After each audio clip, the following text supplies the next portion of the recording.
Let's start the rapid fire revision of molecular basis of inheritance. ये video उसी के लिए है जो हमसे पढ़ा है क्लास में, हमारा नोट्स जिसके पास है। तो चलो स्टार्ट करते हैं। Molecular basis of inheritance.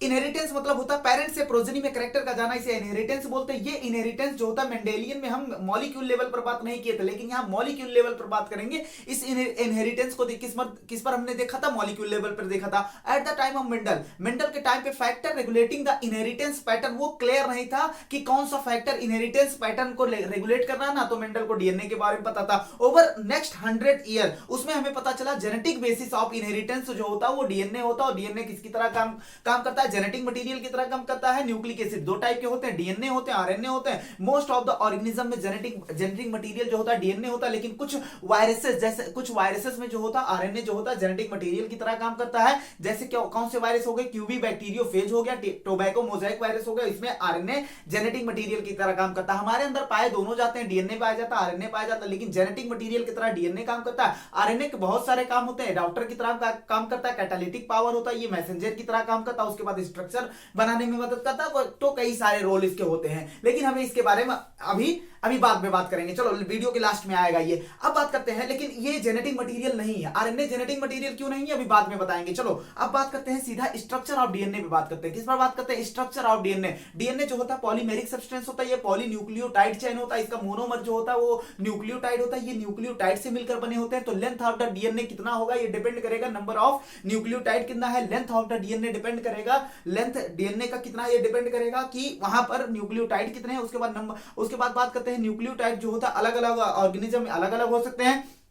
जैसे बात करें बैक्टीरियोफेज 174 स्ट्रेन की बात करें तो इसमें जो होता है 5386 पाया जाता है। 5386 नाइट्रोजिनस बेस पेयर नहीं, नाइट्रोजिनस बेस पाया जाता है। जबकि हम बात करें 5 ये बैक्टीरियोफेज लेम्डा की बात करें, इसमें कितना पाया जाता है? इसमें पाया जाता है 48502 नाइट्रोजिनस बेस पेयर पाया जाता है। इसमें बेस पेयर का उसके बाद ई कोलाई में पाया जाता है 4.6 इंटू 10⁻6 बेस पेयर पाया जाता है। जबकि ह्यूमन के एक हेप्लॉइड सेट ऑफ क्रोमोसोम में, एक हेप्लॉइड सेट ऑफ डीएनए में क्रोमोसोम में कितना पाया जाता है? एन हेप्लॉइड में कितना पाया जाता है? 3.3 इंटू 10⁹ पाया जाता है। उसके बाद बात करते हैं दो न्यूक्लियोटाइड। देखो इसका मोनोमर क्या है? न्यूक्लियोटाइड। देखो न्यूक्लियोटाइड जोड़ के एक हमने चैन बना दिया, दूसरी न्यूक्लियोटाइड जोड़, ढेर सारे न्यूक्लियोटाइड जोड़ के दूसरा चैन बना दिया, दोनों को हेलिकली घुमा दिया। अब वो क्या बन जाएगा? डीएनए बन जाएगा। तो डीएनए का सबसे छोटा यूनिट क्या है? न्यूक्लियोटाइड। न्यूक्लियोटाइड देखना, अगर हम पेंटोज शुगर से जोड़ देते हैं नाइट्रोजिनस बेस तो बन जाता है न्यूक्लियोसाइड। अगर इसी न्यूक्लियोसाइड में हम जोड़ देंगे फॉस्फोरिक एसिड तो क्या बन जाएगा? फॉस्फेट ग्रुप जोड़ देंगे तो क्या बन जाएगा? बन जाएगा न्यूक्लियोटाइड। इसका मतलब न्यूक्लियोटाइड में 3 कंपोनेंट होते हैं। पहला nitrogenous, pentose sugar, nitrogenous base, phosphoric acid. एक एक करके बात करते हैं। नाइट्रोजिनस बेस पे बात करते हैं तो ये जो होता है हेट्रोसाइक्लिक होता है। क्या होता है? हेट्रोसाइक्लिक होता है। ये 5 टाइप के हो सकते हैं, एडेनिन हो सकता है, ग्वानिन हो सकता है, साइटोसिन हो सकता है, थाइमिन हो सकता है, यूरेसिल हो सकता है। अगर हम डीएनए की बात करेंगे तो उसमें थाइमिन पाया जाएगा, अगर आरएनए की बात करेंगे तो उसमें यूरेसिल पाया जाएगा। थाइमिन जो होता है किसमें पाया जाएगा? डीएनए में। यूरेसिल किसमें पाया जाएगा? आरएनए में पाया जाएगा। अब देखना ये जो होता है नाइट्रोजनस बेस को हमने 2 भागों में बांटा था, प्यूरिन और पिरिमिडीन। प्यूरिन में एडेनिन ग्वानिन आएगा, जबकि पिरिमिडीन में थाइमिन यूरेसिल और थाइमिन आएगा, यूरेसिल आएगा और क्या आएगा? साइटोसिन आएगा। एडेनिन जो होता है थाइमिन के साथ बॉन्ड बनाता है, एडेनिन जो होता है यूरेसिल के साथ, अगर आरएनए की बात करें तो बॉन्ड बनाता है। और एडेनिन ये जो होता है ग्वानिन जो होता है ट्रिपल बॉन्ड बनाता है, किसके साथ? ट्रिपल हाइड्रोजन बॉन्ड बनाता है, किसके साथ? वो ग्वानिन जो होता है साइटोसिन के बाद साथ क्या करता है? बॉन्ड बनाता है। उसके बाद बात करते हैं इसमें जो होता है, ये जो होता है अब अगर न्यूक्लियोसाइड बनाएंगे तो क्या करेंगे? Nitrogenous base. अब पेंटोज शुगर पे बात करते हैं, नाइट्रोजिनस बेस। अब देखना प्यूरिन जो होता है वो डाइसाइक्लिक होता है, ये पिरिमिडीन जो होता है मोनोसाइक्लिक, मतलब एक साइकिल पाए जाएंगे। अब पेंटोज शुगर पे बात करते हैं। पेंटोज शुगर जो होता है 5 कार्बन का शुगर होता है। इसमें जो होता है ये 2 टाइप के होते हैं, एक राइबोज होता है, राइबोज जो होता है, एक होता है डीऑक्सीराइबोज। राइबोज से अगर सेकंड पोजीशन से ऑक्सीजन निकाल दिया जाए, डी मतलब होता है रिमूवल, ऑक्सी मतलब होता है ऑक्सीजन का, किससे? राइबोज से, तो उसे बोलते हैं डीऑक्सीराइबोज शुगर। डीऑक्सीराइबोज जो होता है डीएनए बनाने में यूज होता है, राइबोज जो होता है आरएनए बनाने में यूज होता है। इसीलिए आरएनए का नाम पड़ा है राइबोन्यूक्लिक एसिड और डीएनए का नाम पड़ा है डीऑक्सीराइबो न्यूक्लिक एसिड नाम पड़ा। अब बात करते हैं फास्फोरिक एसिड, तो सबको पता ही है फास्फोरिक एसिड क्या होता है। अब बात करते हैं दोनों को जोड़ते हैं, कनेक्ट करते हैं, नाइट्रोजनस बेस और पेंटोस शुगर को, नाइट्रोजनस बेस पेंटोस शुगर के पहले कार्बन से नाइट्रोजनस बेस को जोड़ देंगे तो उसे क्या बोलेंगे। और अब इन दोनों के बीच में नाइट्रोजनस, ये जो पेंटोस शुगर और नाइट्रोजनस बेस के बीच में बॉन्ड बनेगा, उस बॉन्ड को बोलेंगे एन ग्लाइकोसिडिक बॉन्ड। क्या बोलेंगे? N glycosidic bond. अगर ये प्यूरिन हुआ, क्या हुआ? प्यूरिन, मतलब प्यूरिन क्या होता है? डाइसाइक्लिक। तो यहां लिंकेज जो होगा शुगर का फर्स्ट कार्बन और डाइसाइक्लिक प्यूरिन का 9th कार्बन, 1 लिंकेज होगा। जबकि अगर इस पेंटोस शुगर के साथ पिरिमिडीन जुड़ता है तो 1 लिंकेज होगा। क्या होगा? 1 लिंकेज होगा। अब बात करते हैं, ये हमारा बन गया न्यूक्लियोसाइड। अब न्यूक्लियोटाइड बनाने के लिए इसमें क्या जोड़ दो? फॉस्फेट ग्रुप जोड़ दो। क्या जोड़ दो? Phosphate group. न्यूक्लियोसाइड मतलब पेंटोस शुगर के 5वें कार्बन पर, पेंटोस शुगर के 5वें कार्बन पर क्या जोड़ देंगे? फॉस्फेट ग्रुप जोड़ देंगे। अब पेंटोस शुगर और फॉस्फेट ग्रुप के बीच में जो बॉन्ड बनेगा उसे बोलेंगे फॉस्फो एस्टर बॉन्ड। क्या बोलेंगे? फॉस्फो एस्टर बॉन्ड बोलेंगे। अब एक न्यूक्लियोटाइड तुम्हारे साथ बन गया, एक न्यूक्लियोटाइड क्या हो गया है? बन गया है। अब देखना दूसरा न्यूक्लियोटाइड हमें बनाना, क्या करना है? दूसरा न्यूक्लियोटाइड भी सेम ऐसे बनेगा। अब 2 न्यूक्लियोटाइड को जोड़ना है। 2 न्यूक्लियोटाइड को जोड़ेंगे कैसे? 2 न्यूक्लियोटाइड आपस में जुड़ता है पहले ऊपर वाले न्यूक्लियोटाइड का 3 वाला फ्री एंड 3 वाले पेंटोस शुगर से क्या लगेगा? OH, free OH। उससे ये 5वें कार्बन पे, दूसरे न्यूक्लियोटाइड के 5वें कार्बन पे जो फॉस्फेट ग्रुप लगा है और दोनों के बीच में क्या हो जाएगा? बॉन्डिंग हो जाएगी। तो इसे बोलेंगे 3-5 लिंकेज। पहले न्यूक्लियोटाइड का तीसरा कार्बन दूसरे न्यूक्लियोटाइड के 5वें कार्बन से क्या हो रहा है? लिंकेज हो रहा है। तो 3-5 लिंकेज बनते हैं। अब इनमें बनता है फास्फोडाइएस्टर बॉन्ड। क्या बनता है? फास्फोडाइएस्टर बॉन्ड। ऐसे न्यूक्लियोटाइड जोड़ते जाएंगे। उसके बाद क्या बन जाएगा?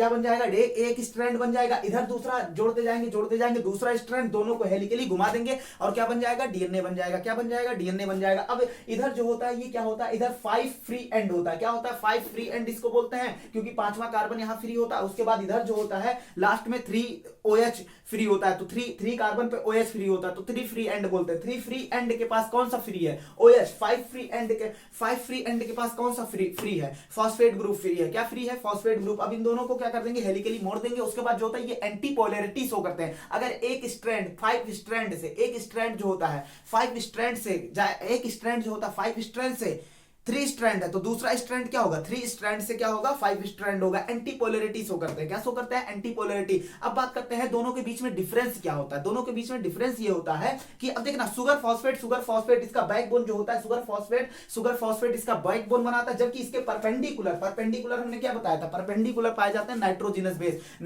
बेस क्या होते हैं? शुगर फॉस्फेट के मोर या लेस परपेंडिकुलर होते हैं और इनसाइड होते हैं। क्या होते हैं? इनसाइड, ना कि आउटसाइड। अब बात करते हैं दोनों के बीच में डिफरेंस क्या होता है। दोनों के बीच में पहला डिफरेंस की एडेनिन यहां पाया जा रहा है पेंटोस शुगर, आरएनए में पेंटोस शुगर राइबोस शुगर पाया जाता है, जबकि डीएनए में पेंटोस शुगर डीऑक्सीराइबोस शुगर पाया जाता है। उसके बाद दूसरा डिफरेंस होता है, इसमें थाइमिन, डीएनए में थाइमिन पाया जाता है और आरएनए में क्या होता है? यूरेसिल पाया जाता है।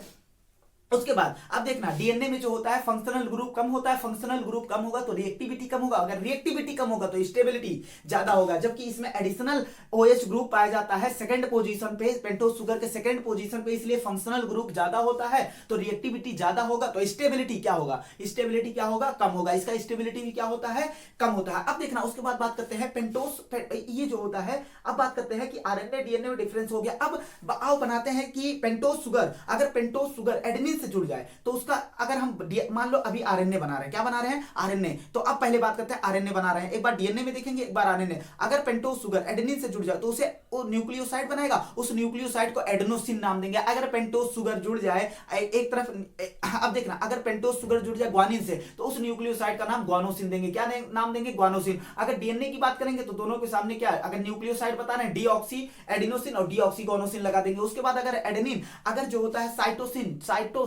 साइटोसिन प्रीमिडीन है, अगर वो जुड़ जाए, साइटोसिन जुड़ जाए पेंटोस शुगर के साथ, जो न्यूक्लियोसाइड बनाएगा उसे बोलेंगे क्या? उसे बोलेंगे, साइटोसिन जुड़ा है तो सिस्टिडीन बोलेंगे। क्या बोलेंगे? सिस्टिडीन। अगर हम डीएनए बना रहे हैं तो डीएनए और पेंटोस शुगर जुड़ेंगे। डीएनए कह रहे हैं। अगर डीएनए में क्या पाया जाता है? थायमिन। थायमिन और पेंटोज शुगर जुड़ेगा तो क्या होगा? उसे थायमिडिन बोलेंगे। थायमिडिन कब बोलते हैं? थायमिडिन तो आरएनए का केस है। अगर डीएनए होगा तो डीऑक्सी लगेगा, तो उसे क्या बोलेंगे? Deoxy thymidine. थायमिडिन एग्जिस्ट नहीं करता क्योंकि भाई आरएनए में थायमिन पाया नहीं जाता। अब देखना, अगर एडिनाइलिक एसिड लग जाए, उसके बाद क्या लग जाए? साइटोडाइलिक एसिड लग जाए, एडिनाइलिक एसिड लग जाए, ग्वाइनाइलिक एसिड लग जाए और थायमिडाइलिक एसिड लग जाए, या थायमिडाइलिक एसिड लग जाए, डीऑक्सी थायमिडाइलिक एसिड लग जाए, इसका मतलब हम किसकी बात कर रहे हैं? एसिड लग गया तो मतलब न्यूक्लियोटाइड की बात कर रहे हैं, क्योंकि न्यूक्लियोसाइड में फास्फोरिक एसिड जोड़ेंगे तो क्या बन जाएगा? क्या बन जाएगा? न्यूक्लियोटाइड बन जाएगा, क्योंकि न्यूक्लिक एसिड में हम क्या जोड़ रहे हैं? न्यूक्लिक एसिड में क्या जोड़ रहे हैं? हम फास्फोरिक एसिड जोड़ रहे हैं। न्यूक्लिक एसिड में क्या जोड़ना है? फास्फोरिक एसिड जोड़ना है। अब देखना, स्ट्रक्चर ऑफ डीएनए को बताने के लिए बहुत सारे लोग आए। सबसे पहले फ्राइडरिच माइसर ने क्या किया था? 1869 में उन्होंने कहा था डीएनए एक एसिडिक सब्सटेंस होता है जो न्यूक्लियस में पाया जाता है, उसका नाम दे दिया था न्यूक्लिन। क्या नाम दे दिया था? न्यूक्लिन नाम दे दिया था। उसके बाद जो होता है एक्सरे डाटा डिफ्रैक्शन प्रोड्यूस करने वाले साइंटिस्ट का नाम था एम बिल्किंस। क्या नाम था? ये बिल्किंस और फ्रैंकलिन। क्या नाम था? एम बिल्किंस एंड रेजिनाल्ड फ्रैंकलिन नाम था। ये जो दोनों ने क्या दिया था? एक्सरे डिफ्रैक्शन डाटा दिया था। इस डाटा की मदद से हम बड़े बड़े मॉलिक्यूल के स्ट्रक्चर को क्या कर सकते हैं? डिटेक्ट कर सकते हैं। इसी का यूज करके एक्सरे डाटा डिफ्रैक्शन का यूज करके वाटसन एंड क्रिक ने 1953 में क्या दिया था? डीएनए डबल हेलिक्स मॉडल दिया था। उन्होंने कहा था भैया डीएनए क्या होता है? डबल हेलिकल फॉर्म में पाया जाता है। किस फॉर्म में पाए जाते हैं? डबल हेलिकल फॉर्म में पाए जाते हैं डीएनए। अब देखना, उसके बाद उन्होंने चारगाफ रूल का भी यूज किया था। चारगाफ रूल क्या कहता है? चारगाफ रूल ये कहता है कि एडेनिन, ग्वानिन, साइटोसिन, थायमिन, इन सब साइटोसिन, थायमिन हो गया, इन सब का रेशियो क्या होता है? कांस्टेंट होता है और क्या होता है? Equal to 1। जबकि हमने बताया था, इसको चीर फाड़ के बताया था। क्या बताया था? कि कांस्टेंट यूज हुआ बेस रेशियो के लिए, जबकि चारगाफ इक्विवेलेंसी रूल क्या होता है? बेस रेशियो होता है एडेनिन और थायमिन का रेशियो जो होता है एडेनिन थायमिन अपॉन क्या होता है? Guanine cytosine. ये क्या होता है? ये क्या होते हैं? कांस्टेंट होते हैं एक पर्टिकुलर स्पीसीज में। जबकि चारगाफ इक्विवेलेंसी क्या था? प्यूरिन जो होता है प्रिमिडिन इक्वल होते हैं। ये इक्वल टू क्या होते हैं? एन होते हैं। क्या होते हैं? एन होते हैं। और ये किसी भी स्पीसीज में क्या कर सकते हैं? हम अप्लाई कर सकते हैं। क्या कर सकते हैं? अप्लाई कर सकते हैं। अब देखना, एक बात बताओ, अब सैलिएंट फीचर ऑफ डीएनए की बात कर लेते हैं। किसकी बात कर लेते हैं? DNA helix. डीएनए जो डबल हेलिक्स का उसका क्या कर लेते हैं? अच्छा बताओ, अगर हमें एक बेस जो होता है, एक डीएनए का सीक्वेंस बता दिया जाए, एक डीएनए का सीक्वेंस बता दिया जाए, एक डीएनए के बेस का सीक्वेंस बता दिया जाए, तो उसके कॉम्प्लीमेंट्री को हम दूसरा क्या कर देंगे? हम खुद ही बता देंगे। क्या बता देंगे? हम खुद ही दूसरा बता देंगे। क्यों? क्योंकि इसके बीच में क्या होता है? कॉम्प्लीमेंटरिटी होता है। मतलब ए के साथ टी होगा, उसके बाद जी के साथ सी होगा, सी के साथ जी होगा, टी के साथ ए होगा, मतलब कॉम्प्लीमेंटरिटी दोनों शो करते हैं। तो इसके लिए अगर एक स्ट्रैंड का हमें सीक्वेंस पता चल जाए तो हम दूसरे स्ट्रैंड का सीक्वेंस बता सकते हैं। अब बात करते हैं सैलिएंट फीचर, मुख्य feature of the DNA double helix. पहली बात ये जो होता है, दो पॉलीपेप्टाइड चेन से बने होते हैं। दोनों पॉलीपेप्टाइड चेन से बने होते हैं, और इनमें जो होता है, ये जो होता है शुगर फॉस्फेट क्या होता है? बैकबोन होते हैं, और जो होता है नाइट्रोजनस बेस इनसाइड होते हैं। पहला सैलिएंट फीचर ये है। दूसरा सैलिएंट फीचर ये है, ये दोनों पॉलीपेप्टाइड चेन जो पॉलीपेप्टाइड कह रहा है, दोनों पॉलीन्यूक्लियोटाइड, इसको मेंशन मत कर देना वीडियो काट के। चलो देखना, दोनों पॉलीन्यूक्लियोटाइड चेन जो होते हैं वो एंटी पोलैरिटी शो करते हैं। क्या करते हैं? एंटी पोलैरिटी शो करते हैं। मतलब एक 5 प्राइम से 3 प्राइम, तो दूसरा 3 प्राइम से 5 प्राइम जो होता है। उसके बाद तीसरा बात ये है, जो ये जुड़े होते हैं किससे? हाइड्रोजन बॉन्ड द्वारा। ये जो होता है बेस, दो स्ट्रैंड पे जो बेस पाए जाते हैं वो हाइड्रोजन बॉन्ड द्वारा जुड़े होते हैं। एडेनिन जो जुड़ता है थायमिन के साथ, उसमें डबल हाइड्रोजन बॉन्ड होता है। ग्वानिन जुड़ता है साइटोसिन के साथ, उसमें ट्रिपल हाइड्रोजन बॉन्ड होता है। कुल मिला जुला के एजी जुड़ रहा है किससे?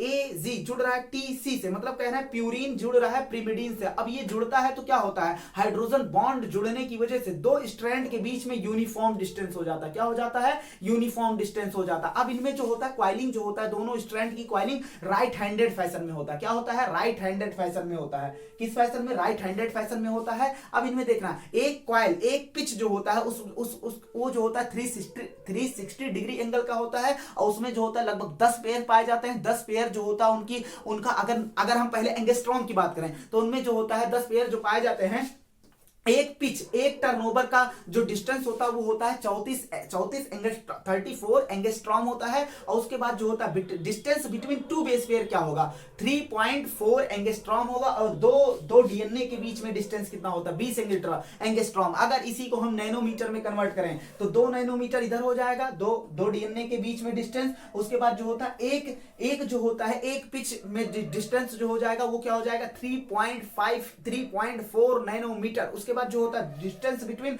टू बेस पेयर क्या हो जाएगा, distance between two base pair जो होगा 0.34 नैनोमीटर हो जाएगा। इतनी बात एकदम क्लियर है। उसके बाद हम बात करते हैं एक बेस पेयर दूसरे के ऊपर रखा होता है, किसकी मदद से, हाइड्रोजन बॉन्ड की मदद से। हाइड्रोजन बॉन्ड जो होता है स्टेबिलिटी प्रोवाइड करता है। क्या प्रोवाइड करता है, स्टेबिलिटी प्रोवाइड करता है। अब देखना, उसके बाद बात करते हैं पैकेज प्रॉपर्टी ऑफ, किस पे, प्रोपोजिशन ऑफ डीएनए हेलिक्स। सबसे पहले जो होता है ये प्रोपोजिशन, जो प्रस्ताव जो है बहुत रेवोल्यूशनरी हो गया था उसी समय क्या हुआ, फ्रांसिस क्रिक ने क्या किया, प्रपोज्ड किया सेंट्रल डोगमा इन मॉलिक्यूलर बायोलॉजी। उन्होंने कहा भैया ये जो जेनेटिक फ्लो होता है ना, जेनेटिक फ्लो डीएनए से आरएनए, आरएनए से प्रोटीन जाता है। इन्होंने कहा डीएनए से डीएनए का बनना रेप्लिकेशन होता है, उसके बाद डीएनए से आरएनए से बनना ट्रांसक्रिप्शन होता है। डीएनए से मतलब जो आरएनए जो भी उसके बीच में हो रहा वो क्या होता है, ट्रांसक्रिप्शन होता है। और आरएनए जो प्रोटीन आरएनए से अगर प्रोटीन बन रहा है मदद से, उसे क्या बोलते हैं, उसे बोलते हैं ट्रांसलेशन बोलते हैं। क्या बोलते हैं, ट्रांसलेशन बोलते हैं। उसके बाद अब बात करते हैं इसके बाद बात करते हैं, तो ये तो हो गया फ्रांसिस एंड क्रिक ने। अब बात करते हैं, एक बात बताओ, डीएनए लेंथ तुम कैसे निकालोगे, पैकेजिंग ऑफ डीएनए पे बात करते हैं, तुम डीएनए हेलिक्स पे बात करते हैं। तो अगर तुम्हें निकालना है लेंथ ऑफ डीएनए तो क्या करोगे, डीएनए लेंथ इक्वल टू, कैसे निकालोगे, number of nucleotide, total number of nucleotide into multiply कर देंगे किसके साथ, distance between two base pair. उसके बाद क्या होगा, अब हमने क्या किया, हमारे पास जितने भी बेस पेयर पाए जा रहे हैं, 6 टोटल बेस पेयर कितना होता है, 2n पे कितना होता है, 6.6 इंटू 10 टू द पावर 9 होता है, 9 बेस पेयर होता है। अब इसमें क्या कर देंगे, मल्टीप्लाई कर देंगे 0.34 इंटू 10 टू द पावर -9, क्योंकि नैनोमीटर है तो -9, एक नैनोमीटर बराबर 10 टू दी पावर -9 होता है कि नहीं होता है। तो दोनों को कर देंगे, कुल मिला जुला के हमारा डीएनए का एक सेल में, पूरे शरीर में नहीं, एक सेल में जो डीएनए का लेंथ होता है ना वो होता है 2.2 मीटर। अब वो रखा किस में होता है ये भी सुन लो, 2.2 मीटर रखा होता है, 10 टू दी पावर -6 मीटर का न्यूक्लियस होता है। 10 टू दी पावर -6 का मतलब होता है कि एक मीटर का 10 लाख टुकड़ा करो, एक टुकड़ा उठाओ, उसमें रखा हुआ है क्या, 2.2 मीटर। तो यहां से कॉन्सेप्ट आता है, इसका मतलब डीएनए ऐसे नहीं रखा होगा, डीएनए की हाईली क्वाइलिंग की गई होगी, डीएनए की पैकेजिंग की गई होगी। क्या की गई होगी, डीएनए की अच्छे से क्या की गई होगी, पैकेजिंग की गई होगी। अब देखेंगे डीएनए पैकेजिंग यूकैरियोट में, देखेंगे यूकैरियोट की, अगर हम यूकैरियोट की बॉडी की बात करें तो ये हाइयर, बहुत ज्यादा क्या होता है, कॉम्प्लेक्स होता है एज कंपेयर टू प्रोकैरियोट होता है। अब इसमें जो होता है डीएनए पैक होता है अराउंड द हिस्टोन प्रोटीन। किसके तरफ होता है, हिस्टोन प्रोटीन। हिस्टोन प्रोटीन एक पॉजिटिव चार्ज होता है, बेसिक प्रोटीन होता है। बेसिक प्रोटीन इसलिए होता है क्योंकि ये इसमें जो होता है बेसिक अमीनो एसिड लाइसिन और आर्जिनिन पाया जाता है, इसमें H1 पाया जाता है। उसके बाद जो होता है H2A पाया जाता है, H2B पाया जाता है, H2A H2B लाइसिन प्रोटीन इसमें पाया जाता है। और H3 और H4 में क्या पाया जाता है, H3 और H4 में क्या पाया जाता है, आर्जिनिन पाया जाता है। H2A H2B H2A H2B H3 H4 ये दो पाए जाते हैं। तो ये पूरा हिस्टोन ऑक्टामर बना लेते हैं। क्या बना लेते हैं, ऑक्टामर। जबकि H1 जो है वो क्लिप की तरह काम करता है। किसकी तरह काम करता है, क्लिप की तरह। अब इसमें जो होता है एमाइन ग्रुप पाए जाने की वजह से ये क्या होंगे, पॉजिटिव होंगे, जबकि डीएनए में फास्फोरिक एसिड पाए जाने की वजह से क्या होंगे, निगेटिव हो गए। और डीएनए की क्वाइलिंग किसकी तरफ हो जाती है, हिस्टोन की तरफ हो जाती है। अब जो स्ट्रक्चर बनता है हिस्टोन, ये रैपिंग के बाद, मतलब रैप्ड होने के बाद जो स्ट्रक्चर बनता है उसे बोलते हैं न्यूक्लियोसोम। क्या बोलते हैं, न्यूक्लियोसोम बोलते हैं। पहले अगर हिस्टोन प्रोटीन के पहले एक क्वाइलिंग पूरी करेंगे, उसके बाद दूसरी क्वाइलिंग 3/4 या 75% क्वाइलिंग करेंगे। एक क्वाइलिंग 100% करेंगे, दूसरी क्वाइलिंग 75% करेंगे। एक टर्न ओवर, ये जो होता है टर्न ओवर कितना होता है, 1 पॉइंट टर्न ओवर होता है। मतलब एक पूरी कंप्लीट क्वाइलिंग, दूसरा 3/4, थोड़ा सा क्वाइलिंग छूट जाता है, वहां H1 प्रोटीन लगा देते हैं। क्या लगा देते हैं, H1 प्रोटीन लगा देते हैं। उसके बाद अगर हम बात करते हैं, ये एक न्यूक्लियोसोम में होता है 200 बेस पेयर। एक न्यूक्लियोसोम में कितना होता है, 200 बेस पेयर। अब ये क्वाइल्ड होकर क्या बनाते हैं, क्रोमैटिन बनाते हैं। क्रोमैटिन फाइबर ऐसा दिखता है, इलेक्ट्रॉन माइक्रोस्कोप, अगर इलेक्ट्रॉन माइक्रोस्कोप द्वारा पिक्चर निकाल के हमने देखा था तो इस पे हमें ऐसा लगा था बीड्स ऑन स्ट्रिंग, जैसे स्ट्रिंग पे मोतियां जड़ दी गई हो। उसके बाद इसको और घुमा देंगे तो क्या बन जाएगा, क्रोमोसोम बन जाएगा। अब क्रोमैटिन फाइबर दो टाइप के होते हैं, हमने देखा एक लूजली अरेंज होते हैं, एक ही क्रोमोसोम में क्रोमैटिन फाइबर दो तरीके से अरेंज होते हैं, कुछ जगह पे क्या होते हैं लूजली अरेंज होते हैं, कुछ जगह पे क्या होते हैं डेंसली अरेंज हुए थे। लूजली अरेंज होंगे तो लाइट स्ट्रैंड रहेगा, डेंसली अरेंज होंगे तो क्या होगा डार्क स्ट्रैंड रहेगा। लूजली अरेंज जो होते हैं, जो लूजली अरेंज होते हैं उनमें क्या होता है, वो जो होते हैं उन्हें यू क्रोमैटिन बोला जाता है, और जो डेंसली अरेंज होते हैं उन्हें हेट्रोक्रोमैटिन बोला जाता है। यू क्रोमैटिन जो होता है ट्रांसक्रिप्शनली एक्टिव होते हैं, हेट्रोक्रोमैटिन ट्रांसक्रिप्शनली एक्टिव नहीं होते हैं, ट्रांसक्रिप्शनली एक्टिव नहीं होते हैं। अब बात करते हैं, उसके बाद बात करते हैं packaging of DNA in prokaryote में बात करते हैं। हम जानते हैं प्रोकैरियोट जो होता है तो इसमें पैकेजिंग ऑफ डीएनए हो गया। प्रोकैरियोट में बात करते हैं तो प्रोकैरियोट जो होता है उसमें न्यूक्लियर मेम्ब्रेन नहीं पाया जाता, वेल डिफाइंड न्यूक्लियस नहीं पाया जाता, लेकिन इनके डीएनए पूरे सेल में फैल नहीं जाता। ऐसा नहीं है कि पूरे सेल में फैल नहीं गए, इसका मतलब अगर फैले नहीं है तो इनमें भी क्या हुआ पैकेजिंग हुआ। इनमें पैकेजिंग जो होता है निगेटिव डीएनए रैप्ड हो जाता है around the nucleoid associated protein से क्या होता है वो रैप्ड हो जाता है। अब देखना ये प्रोटीन जो होता है ये भी क्या होते हैं पॉजिटिव होते हैं, लेकिन इसमें जो डीएनए जो होता है वो जो न्यूक्लियाइड के, अब इस स्ट्रक्चर को न्यूक्लियाइड नाम देते हैं। क्या नाम देते हैं न्यूक्लियाइड। डीएनए जो प्रोटीन के चारों तरफ रैप्ड हो गया है, लिपट गया है, उसको क्या नाम देते हैं न्यूक्लियाइड। जबकि यूकैरियोट में न्यूक्लियोसोम नाम देंगे, यहाँ क्या नाम देंगे न्यूक्लियोड नाम देंगे, न्यूक्लियाइड।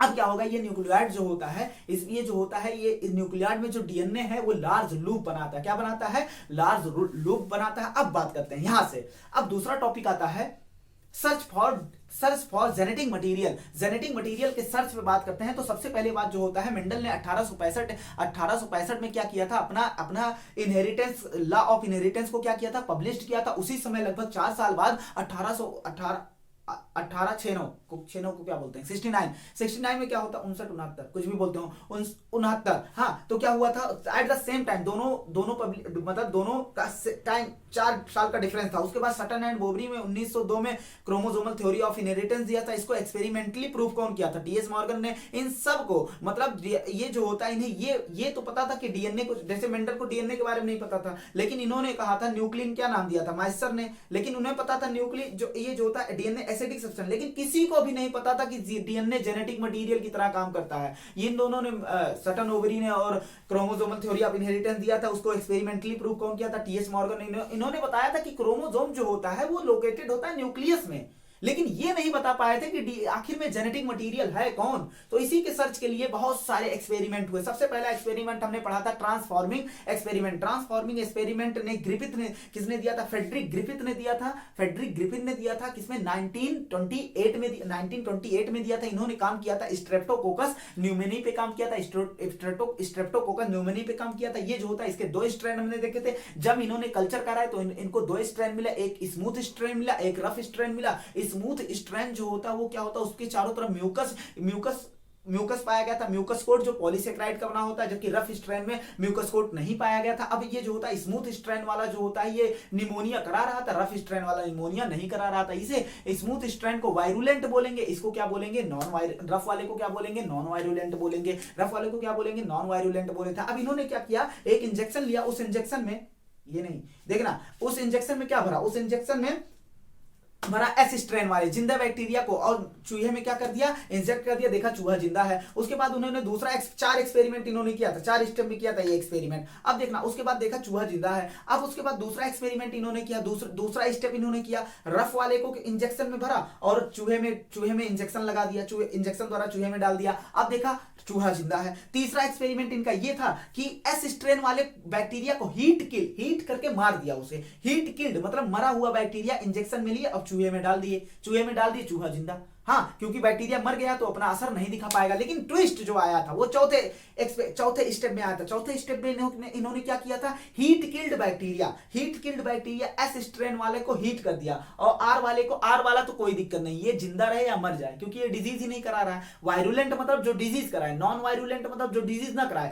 अब इन्होंने क्या किया, दोनों का मिक्सर डाला, एस स्ट्रेन वाले को हीट किल्ड और आर स्ट्रेन वाला दोनों का मिक्सर डाला। हमारे हिसाब से एस स्ट्रेन वाला हीट किल्ड है, वो भी क्या होना चाहिए, डिजीज नहीं कराना चाहिए। आर स्ट्रेन वाला तो डिजीज कराता ही नहीं है, तो चूहा जिंदा रहना चाहिए। लेकिन चूहा क्या हो गया, मर गया। अब इन्होंने कहा चूहा मर गया। अब इन्होंने जब चूहे की बॉडी को देखा तो उसमें देखा एस वाले क्या हो गए थे, जिंदा। एस वाले क्या पाए गए थे, लाइव पाए गए थे, जबकि यहां क्या थे, डेड। तो ऐसा इम्पॉसिबल है। इनके सामने अब दो चीजें समझ में आई होगी, या तो एस वाला जिंदा हो गया हो, अभी जो यहां मरा हुआ डाले थे, ये तो लगभग इम्पॉसिबल है कि मरा हुआ बैक्टीरिया जिंदा हो जाए। तो इनके सामने अब इन्होंने कैलकुलेशन ये निकाला, तो पहला वाला स्टेटमेंट गलत। दूसरा इन्होंने कंक्लूजन निकाला कि ये जो किसी भी तरीके से आर वाला ही कन्वर्ट हो गया है एस वाले में, आर वाला ही कन्वर्ट हो गया है एस वाले में। इन्होंने देखा कि केमिकल मतलब हीट स्टेबल केमिकल कुछ एस वाले डेड एस वाले स्ट्रेन से हीट स्टेबल केमिकल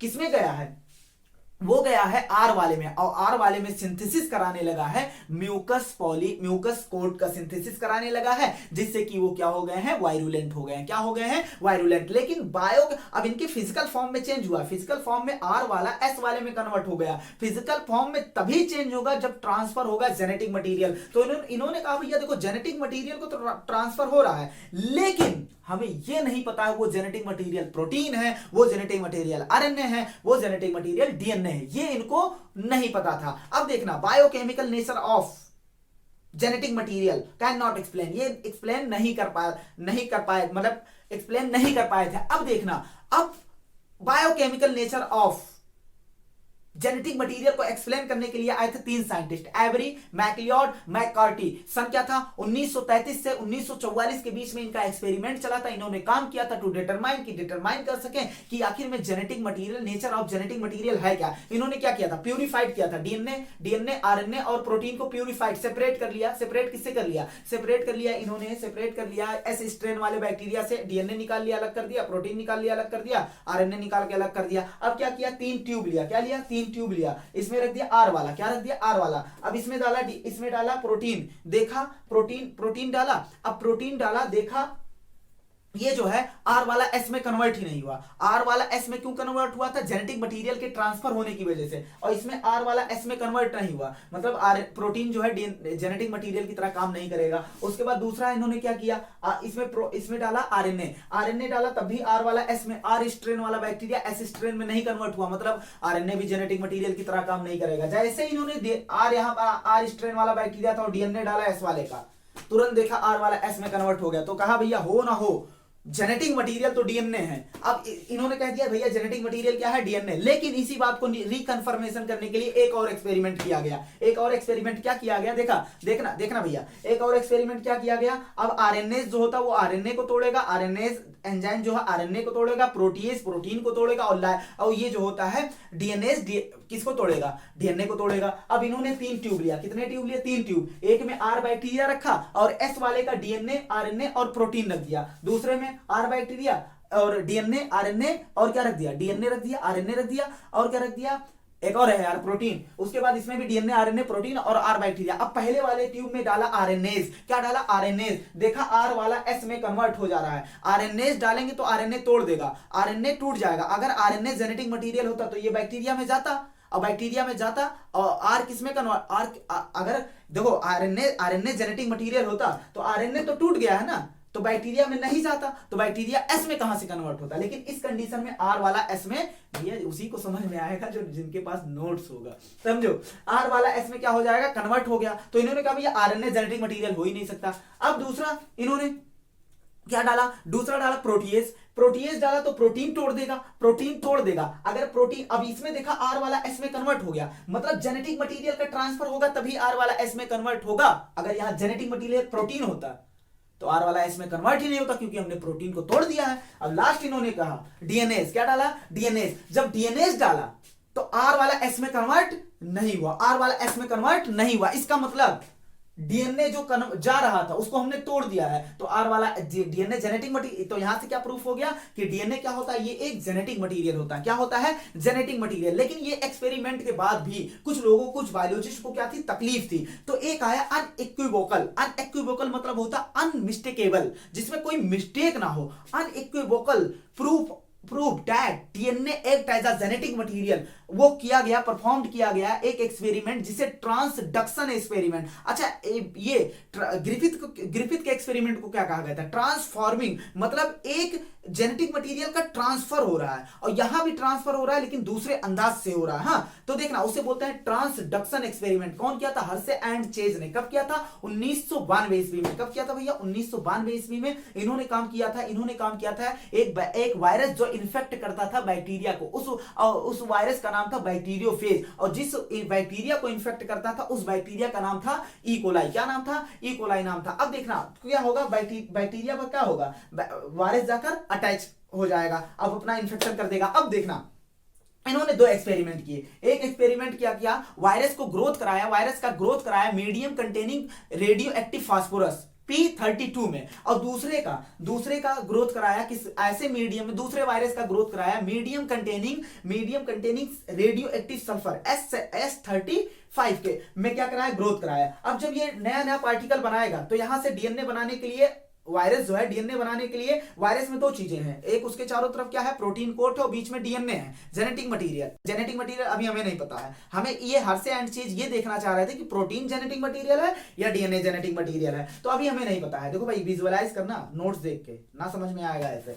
चलो अब देखना, उसके बाद अगर हम बात करते हैं तो हम सीधा हाइपोथेटिकली बात करते हैं भैया, जो क्लासरूम में उनके लिए ही। चलो तो देखना, इन्होंने देखा कि अब इन्होंने तीन स्टेप में कराएंगे। तो देखो, जब इन्होंने फास्फोरस रेडियो एक्टिव एलिमेंट लिया तो यहां क्या हुआ होगा, इनके डीएनए रेडियो एक्टिव हो गए होंगे और प्रोटीन नॉर्मल। और यहां क्या हुआ होगा, क्योंकि फास्फोरस डीएनए में पाया जाता ना कि प्रोटीन में, और जबकि सल्फर जो होता है वो किस में पाया जाता है, अमीनो एसिड, कुछ सल्फर कंटेनिंग अमीनो एसिड, मेथोनिन, ये सब होते हैं कि नहीं होते हैं। तो देखना यहां पर क्या होगा, सल्फर लिया है तो प्रोटीन कोड क्या होंगे, रेडियो एक्टिव, और डीएनए क्या होगा, नॉर्मल होगा। अब इन्होंने क्या कराया, 3 स्टेप में कराया, 3 स्टेप में इनका एक्सपेरिमेंट हुआ। पहला इन्फेक्शन, 3 स्टेप में बांटेंगे, पहला इन्फेक्शन होगा, ब्लेंडिंग होगा, उसके बाद क्या करेंगे, सेंट्रीफ्यूगेशन कर देंगे। क्या कर देंगे, सेंट्रीफ्यूगेशन कर देंगे। अब देखना, उसके बाद पहले बात करते हैं इन्फेक्शन में क्या होगा, बैक्टीरिया से आके वायरस क्या होगा, अटैच होगा, इसे क्या बोलेंगे, इन्फेक्शन। अपना जेनेटिक मटेरियल ट्रांसफर कर सकता है, वो जेनेटिक मटेरियल प्रोटीन भी हो सकता है, डीएनए भी हो सकता है, अभी हमें नहीं पता है।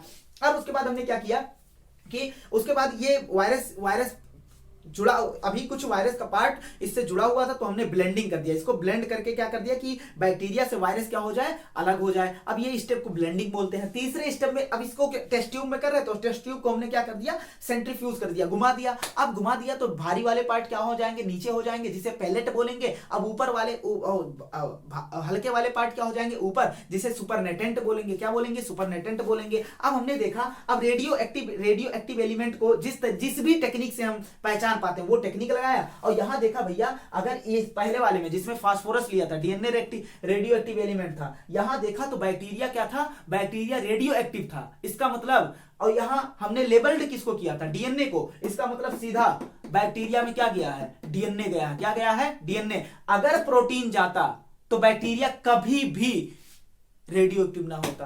अब इधर भी दूसरा एक्सपेरिमेंट देख लो, यहां पर क्या लिया था, प्रोटीन रेडियो एक्टिव था। अब यहां पर देखा कि बैक्टीरिया को देखा तो रेडियो एक्टिव नहीं था, बैक्टीरिया रेडियो एक्टिव नहीं था, क्योंकि यहां पर प्रोटीन रेडियो एक्टिव था, क्योंकि यहां हमने सल्फर लिया था। इसका मतलब यहां अंदर क्या गया है, नॉर्मल वाला डीएनए गया, यहां डीएनए नॉर्मल था। इसका मतलब दोनों जगह से प्रूफ हो गया कि डीएनए जो होता है वो क्या होता है, डीएनए क्या होता है, जेनेटिक मटीरियल होता है। अब genetic material he DNA most of the organism में क्यों है, तो देखना, property of the genetic material होने के लिए भैया कुछ रिक्वायरमेंट होता है। हमें पता है डीएनए जो होता है, न्यूक्लिक एसिड 2 टाइप के होते हैं, मोस्ट ऑफ द ऑर्गेनिज्म में डीएनए होता है, जबकि कुछ जो होता है वायरस में क्या होता है, जैसे टीएमबी हो गया, उसके बाद बैक्टीरियोफेज हो गया, उसमें क्या हो, क्यूबी बैक्टीरियोफेज हो गया, उसमें क्या होता है, आरएनए जेनेटिक मटीरियल होता है। आखिर में आरएनए जो है इतने डायनेमिक फंक्शन कर रहा है, मैसेंजर की तरह काम कर रहा है, उसके बाद जो है ये कैटालिटिक पावर भी रखता है, एडाप्टर की तरह काम करता है, स्ट्रक्चरल रोल कर रहा है। तो इस आखिर में ये क्यों नहीं जेनेटिक मटीरियल, जबकि इतने फंक्शन कर रहे हैं। तो देखना भैया, क्यों कोई जेनेटिक मटीरियल होने के लिए 4 क्राइटेरिया हम फिक्स कर देंगे, 4 क्राइटेरिया फिक्स कर देंगे जेनेटिक मटीरियल होने के लिए। पहला क्राइटेरिया, मतलब चारों क्राइटेरिया को अगर पूरा करेगा तो वो जेनेटिक मटीरियल होगा। हमारे पास 3 लोग रेस में हैं, आरएनए, प्रोटीन, और कौन है, आरएनए, प्रोटीन, और आरएनए है, प्रोटीन है, और कौन है, डीएनए है, 3 लोग रेस में है। तो पहला सबसे पहली बात होता है सबसे पहली बात होगी क्या, रेप्लिकेशन। क्या होगा, रेप्लिकेशन होगा। रेप्लिकेशन क्या होगा, वो अगर जेनेटिक मटेरियल है तो वो क्या होना चाहिए, रेप्लिकेट करना चाहिए। क्या होना चाहिए, रेप्लिकेट करना चाहिए। जबकि बेस पे रूल ऑफ बेस पेयरिंग और कॉम्प्लीमेंटेरिटी के हिसाब से क्या होता है, प्रोटीन रेप्लिकेट नहीं कर सकता, लेकिन डीएनए आरएनए दोनों रेप्लिकेट कर सकते हैं। दूसरा क्राइटेरिया हमारे पास जो है उसमें क्या होनी चाहिए, स्टेबिलिटी होना चाहिए। वो केमिकल एंड फंक्शनली क्या होने चाहिए, केमिकली एंड स्ट्रक्चरली क्या होने चाहिए, स्टेबल होना चाहिए। हम जानते हैं ये डीएनए जो होता है उसमें फंक्शनल ग्रुप कम होता है तो रिएक्टिविटी क्या होगी, फंक्शनल ग्रुप कम तो रिएक्टिविटी कम तो स्टेबिलिटी ज्यादा। अब आरएनए में क्या होता है, एडिशनल सेकंड पोजीशन पे क्या होता है, एडिशनल ओएच ग्रुप होता है तो इसकी रिएक्टिविटी ज्यादा होगी तो स्टेबिलिटी क्या होगी, स्टेबिलिटी कम होगी। तो स्टेबल ज्यादा कौन है, डीएनए, और अनस्टेबल कौन है, आरएनए। तो स्टेबिलिटी कम किसमें है, आरएनए। तो स्टेबल जो होगा वही जेनेटिक मटेरियल होगा। तो डीएनए जो होता है स्टेबल होता है, तो यहां से हमें पता चल गया तो डीएनए जो है बेटर जेनेटिक मटेरियल है। जबकि थायमिन जो होता है इसमें तुम डीएनए का अंदाजा लगाना चाहोगे, जब ग्रिफिथ एक्सपेरिमेंट में क्या हुआ था, बैक्टीरिया को हीट कर दिया था, बैक्टीरिया किल हो गया था, लेकिन प्रॉपर्टी ऑफ डीएनए पूरी तरीके से डिस्ट्रॉय नहीं हुआ था। तो डीएनए जो होता है हीट स्टेबल होता है, ये जो होता है इसको स्टेबिलिटी, थायमिन भी क्या करता है, स्टेबिलिटी प्रोवाइड करता है। क्या प्रोवाइड करता है, स्टेबिलिटी प्रोवाइड करता है। अब तीसरी प्रॉपर्टी उसके पास ये होनी चाहिए, तीसरा क्राइटेरिया ये है कि म्यूटेशन, उसमें क्या होना चाहिए, स्कोप ऑफ म्यूटेशन होना चाहिए। जैसे प्रोटीन का तो बात ही हटा दो, प्रोटीन तो है ही नहीं, चेंज ने बता दिया था कि प्रोटीन जेनेटिक मटेरियल नहीं होता है। तो म्यूटेशन जो होता है, स्लो म्यूटेशन डीएनए में होता है, फास्ट म्यूटेशन जो होता है डीएनए जो होता है स्टेबल होता है, इसमें स्लो म्यूटेशन होता है। जबकि आरएनए जो होता है अनस्टेबल होता है, इसमें फास्ट म्यूटेशन होता है। ऐसा वायरस जिसका जेनेटिक मटेरियल आरएनए जीनोम हो एंड लाइफ स्पैन क्या हो, कम हो, उसमें क्या होता है, म्यूटेशन और एवोल्यूशन क्या होता है, बहुत फास्ट होता है। क्या होता है, बहुत फास्ट होता है। अब बात करते हैं आरएनए वर्ल्ड जो होता है, इसमें क्या लिखा है, आरएनए वर्ल्ड में ऐसा लिखा है कि जेनेटिक मटेरियल जो सबसे फर्स्ट जेनेटिक मटेरियल था वो आरएनए था। आरएनए जो होता है फर्स्ट जेनेटिक मटेरियल होता है। ये जो होता है मेटाबॉलिज्म में मदद करता है, कैटालिटिक पावर होता है, डॉक्टर की तरह काम करता है, स्ट्रक्चरल रोल भी इसका होता है। इसके बाद जो हम बात करते हैं, ये एक ऐसा जेनेटिक मटेरियल भी करता है। तो कुछ वायरस में क्या होता है, जेनेटिक मटेरियल की तरह काम करता है। ये जो होता है इसके पास कैटालिटिक पावर होता है, इसका मतलब ये रिएक्टिव होंगे, और रिएक्टिव होंगे तो क्या होंगे, अनस्टेबल होंगे। इसीलिए आरएनए मॉडिफाइड हो गया, बहुत समय बाद मॉडिफाइड हो गया, बहुत समय लगा, इसमें केमिकल मॉडिफिकेशन हुआ, क्या बन गया, डबल स्ट्रैंडेड बन गया। डबल स्ट्रैंडेड किसमें बन गया, डबल स्ट्रैंडेड डीएनए बना लिया। डीएनए जो होता है डबल स्ट्रैंडेड होता है, कॉम्प्लीमेंट्री बेस पेयर पाया जाता है, इसीलिए इसमें चेंज जल्दी नहीं हो सकते, ये रजिस्ट करता है चेंज को। उसके बाद अगर हम बात करते हैं वाटसन एंड क्रिक ने क्या दिया था, डीएनए डबल हेलिक्स मॉडल दिया था, डीएनए का स्ट्रक्चर बताया था। जब ये डीएनए का स्ट्रक्चर बता रहे थे तो साथ ही साथ इन्होंने स्कीम दिया था कि डीएनए रेप्लिकेशन कैसे करता है। इनके स्कीम में ये कहा गया था, जब दो स्ट्रैंड क्या होते हैं, अलग होते हैं, तो दोनों टेम्पलेट सांचे की तरह काम करते हैं फॉर न्यूली सिंथेसाइज, जो नया कॉम्प्लीमेंट्री बेस पेयर वाला कॉम्प्लीमेंट्री डीएनए स्ट्रैंड बनने वाला, उसके लिए सांचे की तरह काम करते हैं दोनों। तो इतनी बात उन्होंने कहा था एक पेरेंटल वाला रहता है और एक क्या रहता है, नया वाला जुड़ता है। एक पेरेंटल एक नया वाला। कितने पेरेंटल कंजर्व रहते हैं, आधे पेरेंटल बच पाए हैं, कंजर्व हैं, आधे नए वाले आ गए हैं, तो इसे बोलते हैं सेमी कंजर्वेटिव। इन्होंने कहा डीएनए रेप्लिकेट करता है सेमी कंजर्वेटिवली, इसको एक्सपेरिमेंटली प्रूफ। अब हम पढ़ेंगे एक्सपेरिमेंटली प्रूफ। उसके बाद पढ़ा था experimentally proof that DNA replicate semi conservatively. इसको जो होता है पहले इकोलाई पे किया गया था, उसके बाद हायर ऑर्गेनिज्म जैसे प्लांट और एनिमल पे किया गया। उसके बाद अगर बात करते हैं, ये Matthew Meselson and Franklin Stahl ने 1958 ईस्वी में किया था। और किस पर काम किया था इन्होंने, इकोलाई को ग्रोथ कराया था। किसमें, इन्होंने N15 का कहने का मतलब नाइट्रोजन का आइसोटोप होता है। क्या होता है, एक N15 होता है, NH4Cl लिया था। क्या लिया था, NH4Cl लिया था। NH4Cl में जो होता है नाइट्रोजन क्या था, नाइट्रोजन का आइसोटोप वो 15 था, N15। और नॉर्मल वाला जो है नाइट्रोजन वो क्या होता है, N14 होता है। N15 जो होता है हैवी आइसोटोप होता है, N14 जो होता है नॉर्मल होता है। N15 जो है, अब N14 को F15 से अलग कैसे करेंगे, ये रेडियो आइसोटोप तो है नहीं, रेडियो एक्टिव एलिमेंट तो है नहीं, इसे अलग करते हैं ऑन द बेसिस ऑफ, ये N15 भारी होता और N14 क्या होता, हल्का होता। तो इसे क्या करते हैं, अलग करते हैं एक दूसरे से। N15 को N14 से अलग करते हैं ऑन द बेसिस ऑफ एक प्रोसेस द्वारा। उस प्रोसेस का नाम होता है सेंट्रीफ्यूगेशन डेंसिटी ग्रेडियंट। मतलब क्या करा रहे हैं, अब हम उसको सेंट्रीफ्यूगेशन एक टेस्ट ट्यूब में डाल देंगे, सेंट्रीफ्यूगेशन कर देंगे। N15 दोनों भारी हो गए, जब सेंट्रीफ्यूगेशन करते हैं हैं तो भारी चीजें क्या हो जाती हैं, दूर जाती हैं, तो ये नीचे बैठ जाएगा। N15 N15 यहाँ पाया गया था, उसके बाद बीच में क्या पाया गया था, N14 N15 पाया गया था, उसके बाद N14 वाले को नॉर्मल बोलेंगे, N15 और N14 वाले मिक्स है, मतलब इसमें 14 भी है और 15 भी है, तो इसे बोलेंगे हाइब्रिड। और इसको भी क्या बोलेंगे, इसको बोलेंगे डार्क, मतलब N50 क्या होगा, हैवी होगा। क्या होगा, डार्क नहीं बोलेंगे, हैवी होगा। उसके बाद बात करते हैं, अगर हम नीचे की तरफ आ रहे हैं तो डेंसिटी क्या हो रही है, बढ़ रही है। इसकी डेंसिटी ज्यादा है, सबसे कम उससे कम डेंसिटी इसकी, सबसे कम डेंसिटी इसकी। और नीचे आएंगे तो ग्रेविटेशनल फोर्स की तरफ आ रहे हैं कि नहीं आ रहा है। उसके बाद बात करते हैं इन्होंने क्या किया था, N15 कैसे भी करके हमारे एनसीईआरटी में स्टेप गायब किया, कैसे भी करके इन्होंने जो बैक्टीरिया उसको N15 कर दिया था, उसके डीएनए को क्या कर दिया था, नाइट्रो। अरे भाई डीएनए N15 कहने का मतलब है डीएनए जो होता है, डीएनए में जो होता है नाइट्रोजनस बेस पाया जाता है, उसमें नाइट्रोजन पाया जाता है, तो वो N15 या N14 हो सकता है।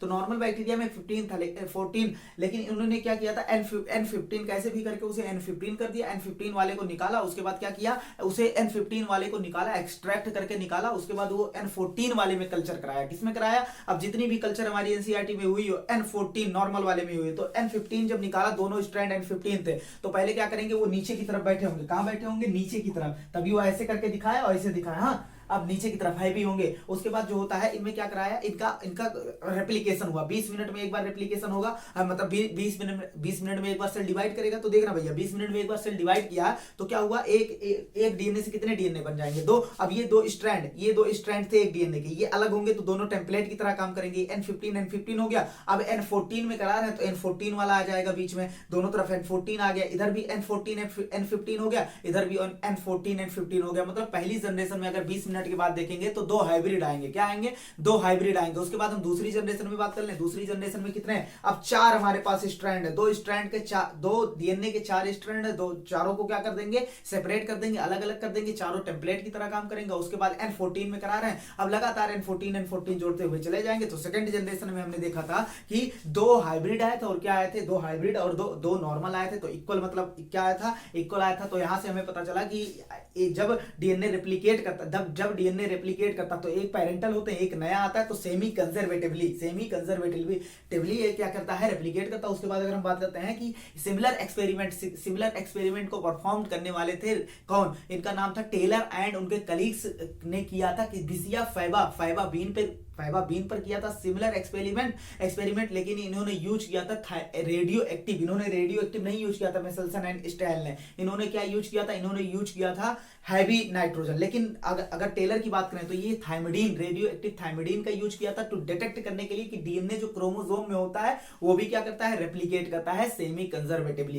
कैसे करता है, सेमी कंजर्वेटिवली करता है। उसके बाद जो होता है, अगर हम बात करें अब मशीनरी एंड एंजाइम, मतलब प्रोसेस ऑफ रेप्लिकेशन की बात करें तो प्रोसेस ऑफ रेप्लिकेशन से पहले हम तुम्हें कुछ बेसिक चीजें बताना चाहेंगे।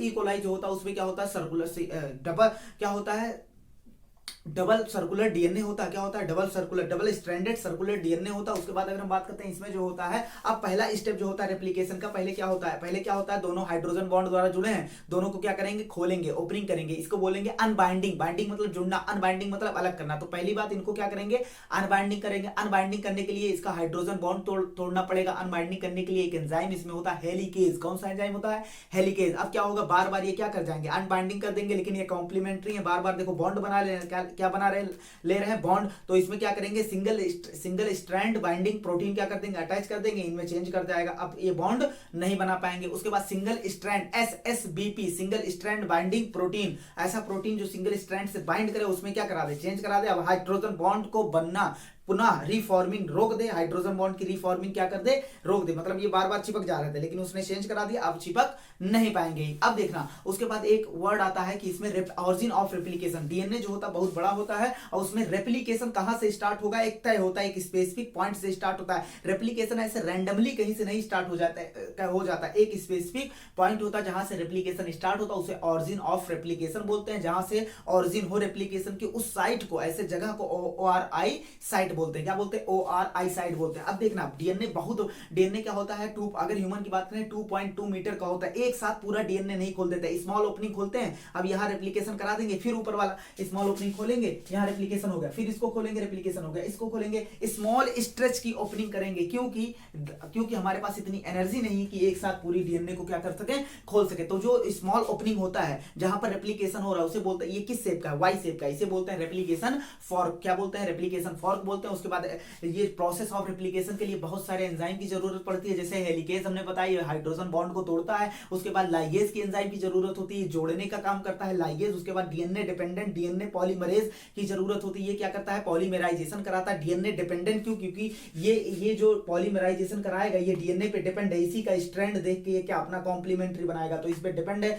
इसीलिए डीएनए डिपेंडेंट डीएनए पॉलीमरेज बोला गया था। डीएनए डिपेंडेंट डीएनए पॉलीमरेज जो होता है ये लार्ज नंबर ऑफ न्यूक्लियोटाइड को ऐड कर देता है इन वेरी शॉर्ट टाइम, बहुत कम समय में, with high accuracy, high degree of accuracy से क्या करता है, मतलब एक्यूरेसी पूरी होनी चाहिए। अगर थोड़ा भी इधर उधर हो गया, थोड़ा भी गड़बड़ हो गया तो क्या हो जाएगा, म्यूटेशन हो जाएगा। क्या हो जाएगा, म्यूटेशन हो जाएगा। अब अगर हम एग्जांपल दे तो ई कोलाई अगर देखो, ई कोलाई में क्या होता है 4.6 × 10⁶ बेस पेयर होते हैं। इसे एनसीईआरटी के हिसाब से अगर बात किया जाए तो 18 मिनट में क्या होता है, ये बेस पेयर डीएनए पॉलीमरेज इतने बेस पेयर को क्या होता है 18 मिनट में एनसीईआरटी के हिसाब से जोड़ देता है। अब उसके बाद अगर हम बात करते हैं इसमें जो होता है, अब बात करें आगे, जो अगर एवरेज निकाला जाए तो 1 सेकंड में 18 मिनट में जब इतने जोड़ रहा है, एवरेज निकालोगे निकलेगा नहीं, क्योंकि हमने बोल दिया एनसीईआरटी के हिसाब से। तो देखना 2000 बेस पेयर, क्या 2000 बेस पेयर पर सेकंड, ये डीएनए डिपेंडेंट पॉलीमरेज जो होता है 2000 बेस पेयर पर सेकंड क्या करता है, बेस पेयर को ऐड कर रहा है। किसको ऐड कर रहा है, बेस पेयर को ऐड कर रहा है। अब देखो, अब न्यूक्लियोटाइड बनाने के लिए न्यूक्लियोटाइड होना चाहिए, न्यूक्लियोप्लाज्म में पाए जाते हैं। न्यूक्लियोटाइड जो होता है न्यूक्लियस के अंदर पाए जाने वाले न्यूक्लियोप्लाज्म में पाए जाते हैं। ये किस फॉर्म में होता है, डीऑक्सी न्यूक्लियोसाइड ट्राइफॉस्फेट। लेकिन हमें अगर डीएनए बनाना तो हमें 1 फॉस्फेट वाला न्यूक्लियोटाइड चाहिए, हमें 3 फॉस्फेट वाला न्यूक्लियोटाइड नहीं चाहिए। इसका मतलब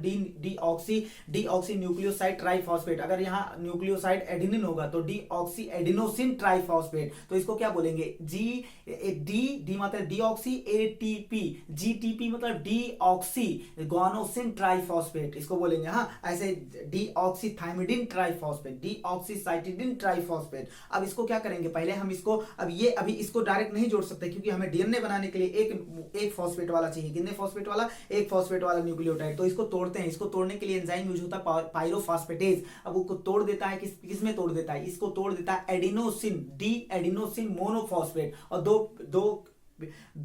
क्या फॉस्फेट, दो फास्फोरस क्या हो गया, निकल गया। उसके बाद जो होता है एनर्जी निकलता है, एनर्जी। अब देखना इसका डुअल फंक्शन होता है, डीऑक्सी न्यूक्लियोसाइड ट्राइफॉस्फेट का डुअल फंक्शन होता है। पहली बात तो ये सबस्ट्रेट दे रहा है जो बाइंड कर रहा है, कहां पर, डीएनए से जो बाइंड कर रहा है वो दे रहा है हमें, मतलब जो ऐसा न्यूक्लियोटाइड दे रहा है जो डीएनए से बाइंड कर सकता है। दूसरी बात ये एनर्जी दे रहा है, एनर्जी का यूज कहां करेंगे, पॉलीमराइजेशन होगा, उसी का यूज क्या करेंगे, उस एनर्जी उसी में यूज कर लेंगे, तो एनर्जी उसी में यूज कर लेंगे। उसके बाद अगर हम बात करते हैं उसके बाद बात करते हैं प्रोसेस, अब डीएनए पॉलीमराइजेशन की बात करते हैं। डीएनए पॉलीमराइजेशन मतलब होता है ऐसी प्रोसेस जिसमें कंबाइन किया जा रहा हो न्यूक्लियोटाइड को, उसे डीएनए पॉलीमराइजेशन बोलते हैं। पॉलीमराइजेशन जो होता है उसमें क्या होता है, इसमें यूज होते हैं कौन से enzyme, DNA dependent DNA polymerase होता है। अब इसमें पहले दोनों स्ट्रैंड को क्या होते हैं, खोलते हैं, सिंगल स्ट्रैंड बाइंडिंग प्रोटीन जोड़ते हैं, इसकी आपस में फिर से बॉन्ड ना बना पाए। उसके बाद दोनों स्ट्रैंड खुल गए। अब देखना उसके बाद जो होता है इसमें प्राइमर का यूज किया जाता है। प्राइमर क्या होता है, आरएनए 4 से 12 आरएनए न्यूक्लियोटाइड का सीक्वेंस होता है जो प्रोसेस ऑफ रेप्लिकेशन स्टार्ट करने के लिए जरूरी होता है, उसको लगा देते हैं हम। उसके बाद जो होता है, हमने 2 स्ट्रैंड देखे थे, ओपनिंग किस वे में देखेंगे, ओपनिंग किधर हो रही, उस वे पे 2 स्ट्रैंड, 3 से 5 एक की ओपनिंग हो रही थी, ऊपर की तरफ ओपनिंग होगी, एक का किधर से हो रहा था 5 से 3, तो 3 से 5 वाला क्या था, एक प्राइमर लगा था, उसमें कंटिन्यू रेप्लिकेशन होगा, कंटिन्यू क्या होगा, कंटिन्यू पॉलीमराइजेशन होगा, क्योंकि पॉलीमराइजेशन सिर्फ एक डायरेक्शन में होता है, 5 से 3 5 प्राइम से 3 प्राइम, चाहे स्ट्रैंड चाहे जो, वो उससे मतलब नहीं है। पॉलीमराइजेशन सिर्फ 5 से 3 डायरेक्शन में होगा। उसके बाद अगर हम बात करते हैं तो अगर 5 से 3 वाले की बात करें तो उसे डिसकंटिन्यूअस बोलते हैं, क्योंकि उसमें एक से ज्यादा ज्यादा प्राइमर लगेंगे। और अच्छा 3 से 5 वाले को क्या बोलते हैं, लीडिंग फेज बोलते हैं उसको। 5 से 3 वाले को क्या बोलते हैं, लैगिंग फेज बोलते हैं। इसमें जो होता है 3 से 5 वाले में क्या होगा, एक आरएनए प्राइमर यूज होगा। 5 से 3 वाले में जो होता है मोर देन 1 प्राइमर यूज होगा। इसमें जो होता है ग्रोथ के दौरान लाइगेज यूज नहीं होगा, जबकि इसमें आरएनए पॉलीमरेज 5 से 3 वाले में क्या होगा, आरएनए ये क्या प्राइमर हटाएंगे, आरएनए वाला प्राइमर हटाएंगे तो जोड़े न्यूक्लियोटाइड को जोड़ने के लिए क्या होगा, लाइगेज का यूज होगा। इसमें जो होगा हाई स्पीड से 3 से 5 में, क्योंकि कॉन्टिन्यूअस है तो हाई स्पीड से होगा। इसमें इंटरप्टेड प्रोसेस है, क्या होगा, इंटरप्टेड हो रहा है तो बीच बीच में क्या हो रहा है, प्राइमर जुड़ रहा है, उसके बाद जोड़ रहे हैं तो क्या होगा, स्लो प्रोसेस होगा। क्या होगा, स्लो प्रोसेस होगा। उसके बाद जो होता है ये जो होता है इसे लीडिंग फेज कहते हैं, और उसको क्या कहते हैं, लैगिंग फेज। इसमें लैगिंग फेज में क्या होता है, ढेर सारे फ्रेगमेंट बनते हैं, उसको ओकाजाकी फ्रेगमेंट कहा जाता है। ओकाजाकी फ्रेगमेंट को कौन जोड़ता है, ओकाजाकी फ्रेगमेंट को कौन जोड़ता है, ये लाइगेज जोड़ता है। इतनी बात एकदम क्लियर है। अब हमने बात किया था ट्रांसक्रिप्शन। किस पर बात किया था, ट्रांसक्रिप्शन जो होता है, अगर हम बात करें ट्रांसक्रिप्शन मतलब होता है डीएनए से क्या होता है, डीएनए का मैसेज कॉपी किया जाता है आरएनए में। इस प्रोसेस को क्या बोलते हैं, ट्रांसक्रिप्शन बोलते हैं। क्या बोलते हैं, ट्रांसक्रिप्शन बोलते हैं। ट्रांसक्रिप्शन अनलाइक नहीं होता डीएनए रेप्लिकेशन और ट्रांसक्रिप्शन अलग अलग होते हैं। डीएनए रेप्लिकेशन में क्या होता है, दोनों स्ट्रैंड की कॉपी होती है। दो स्ट्रैंड है तो 4 बनेंगे, लेकिन यहाँ ट्रांसक्रिप्शन में होता है केवल एक स्ट्रैंड ऑफ डीएनए आरएनए बनाता है। केवल 2 स्ट्रैंड में से एक स्ट्रैंड ऑफ डीएनए क्या होते हैं, ट्रांसक्राइब। जबकि डीएनए में क्या होता है, दोनों स्ट्रैंड क्या हो जाते हैं, ट्रांसक्राइब्ड हो जाते हैं। क्या हो जाते हैं, ट्रांसक्राइब्ड हो जाते हैं। अगर हम रीजन बात करें क्यों एक डीएनए क्यों ट्रांसक्राइब्ड हो रहा है, उसका रीजन देखो। पहला रीजन ये है, अगर दोनों टेम्पलेट की तरह काम करने लगा तो दो क्या बनेंगे, दो एमआरएनए बनेंगे। 2 टेम्पलेट की तरह डीएनए दोनों टेम्पलेट की तरह काम कर रहा है तो 2 क्या बनेंगे, आरएनए बनेंगे। अब इसका सीक्वेंस अलग होगा, तो दो डिफरेंट प्रोटीन बन जाएंगे। तो कौन सा प्रोटीन काम करेगा हमें पता ही नहीं है, तो जेनेटिक इंफॉर्मेशन का ट्रांसफर करने में दिक्कत हो जाएगी, क्योंकि हमें एक टाइप के प्रोटीन चाहिए। अब देखना, उसके बाद पहली बात तो डीएनए डबल स्ट्रैंड नहीं हो सकता। डीएनए डबल स्ट्रैंड मतलब दोनों डीएनए के डबल स्ट्रैंड नहीं हो सकता। नहीं, देखना, डीएनए के दोनों स्ट्रैंड कॉपी नहीं हो सकते, कोई एक स्ट्रैंड कॉपी होगा। उसके बाद अगर हम बात करते हैं दूसरा रीजन पे बात करते हैं, दूसरा रीजन अगर दोनों डीएनए स्ट्रैंड एक साथ ट्रांसक्राइब्ड हो गए तो क्या बन जाएगा, दो क्या बन जाएंगे, आरएनए बन जाएंगे, कॉम्प्लीमेंट्री आरएनए बन जाएंगे। ये दोनों डबल स्ट्रैंड बना लेंगे। अब दोनों डबल स्ट्रैंड बना लिए तो भैया एक भी प्रोटीन अब नहीं बनेगा, क्योंकि भैया ये डबल स्ट्रैंड बना लिए। क्या बना लिए, डबल स्ट्रैंड बना लिए, तो एक भी प्रोटीन अब नहीं बनेगा। अब बात करते हैं, तो इसीलिए जरूरी है कि क्या जरूरी है, इसीलिए जरूरी है कि डीएनए का एक स्ट्रैंड कॉपी। अब कौन सा स्ट्रैंड कॉपी होता है, 3 से 5, क्योंकि जो होता है आरएनए पॉलीमराइजेशन या डीएनए पॉलीमराइजेशन किस डायरेक्शन में होता है, 5 से 3। तो इसका कौन सा स्ट्रैंड कॉपी होगा डीएनए का, 3 से 5 वाला स्ट्रैंड टेम्पलेट बोलते हैं। यही क्या करता है, कॉपी होता है किसमें, यही कॉपी होता है एमआरएनए में। उसके नीचे वाले स्ट्रैंड को 5 से 3 वाले स्ट्रैंड को कोडिंग स्ट्रैंड बोलते हैं, जबकि ये किसी के लिए कोडेड नहीं होता। किसी भी चीज मतलब प्रोटीन के लिए कोडेड नहीं होता, आरएनए के लिए कोडेड नहीं होता, लेकिन इसे कोडिंग स्ट्रैंड इसलिए बोलते हैं क्योंकि जो टेम्पलेट पे जो कोड लिया है एमआरएनए, उसका जो सीक्वेंस आया है, जो कोड आया है एमआरएनए पे जो कोड आया है, और वो जो नीचे वाला 5 से 3 प्राइम है, उसका सीक्वेंस क्या होता है, लगभग कहने का मतलब एकदम सेम होता है। सिर्फ आरएनए है तो वहां टी की जगह क्या लगा देंगे, यू लगा देंगे, तो दोनों का सीक्वेंस सेम होता है। इसीलिए नीचे वाले का क्या नाम दिया, कोडिंग स्ट्रैंड नाम दे दिया। क्या नाम दे दिया, कोडिंग स्ट्रैंड नाम दे दिया। उसके बाद बात करते हैं अब बात करते हैं ट्रांसक्रिप्शन यूनिट। किस पर बात करते हैं, ट्रांसक्रिप्शन यूनिट पे बात करते हैं। तो देखना भैया, ट्रांसक्रिप्शन यूनिट क्या होता है, डीएनए का उतना सेगमेंट जो इन्वॉल्व हो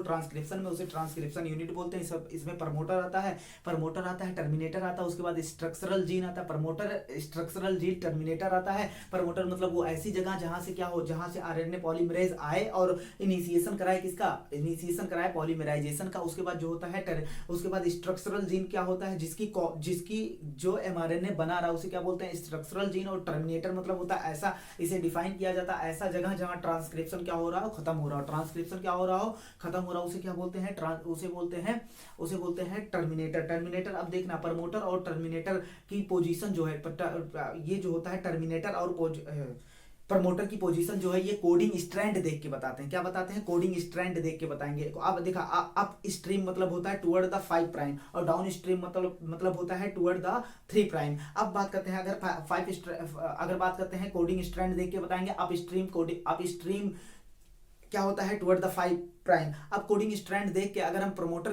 की बात करेंगे तो प्रमोटर पाया जाता है 5 प्राइम की तरफ, अप स्ट्रीम की तरफ, और उसके बाद डाउन स्ट्रीम की तरफ कौन पाया जाता है, कोडिंग देख के बताएंगे क्या पाया जाता है, 3 प्राइम की तरफ क्या पाया जाता है, टर्मिनेटर पाया जाता है। क्या पाया जाता है? टर्मिनेटर। अगर हम बात करते हैं बाय द स्विचिंग ऑफ, अगर इनकी टर्मिनेटर की पोजीशन चेंज कर दिया जाए, terminator by the switching off position of terminator with promoter, अगर प्रमोटर और टर्मिनेटर को एक्सचेंज कर दिया जाए, उनकी पोजीशन चेंज कर दिया जाए, तो डिफिनीशन ऑफ क्या कोडिंग स्ट्रैंड एंड टेम्पलेट क्या हो जाएंगे, ये भी क्या हो जाएगा? रिवर्स्ड हो जाएगा। क्या हो जाएगा? बदल जाएगा। उसके बाद अगर बात करते हैं, अब बात करते हैं भैया आरएनए पॉलीमराइजेशन कैसे, एक बेसिक हमने बताया था आरएनए पॉलीमराइजेशन। इसमें जो एंजाइम यूज हुआ था वो क्या यूज हुआ था?